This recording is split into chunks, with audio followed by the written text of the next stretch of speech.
একজন নারীর বয়স কি সত্যিই তার সৌন্দর্য বা আত্মবিশ্বাস নির্ধারণ করে, নাকি সমাজের দৃষ্টিভঙ্গিই আসল সমস্যা? সম্প্রতি ঠিক এই বিষয়েই আলোচনার কেন্দ্রে অভিনেত্রী অপরাজিতা অধ্যা।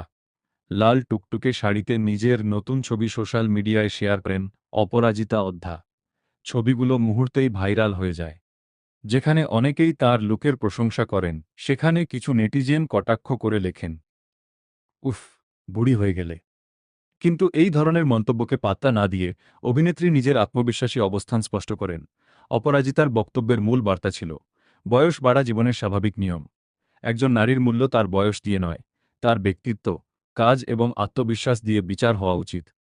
আজকের দিনে সোশ্যাল মিডিয়ায় বডি শেমিং এবং এজ শেমিং খুবই সাধারণ বিষয় হয়ে উঠেছে, কিন্তু এই ধরনের মানসিকতার বিরুদ্ধে প্রতিবাদ করাই সময়ের দাবি।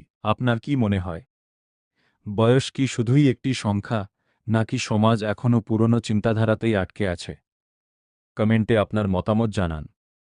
ভিডিওটি ভালো লাগলে লাইক করুন, শেয়ার করুন এবং এমন আরও খবরের জন্য সাবস্ক্রাইব করতে ভুলবেন না।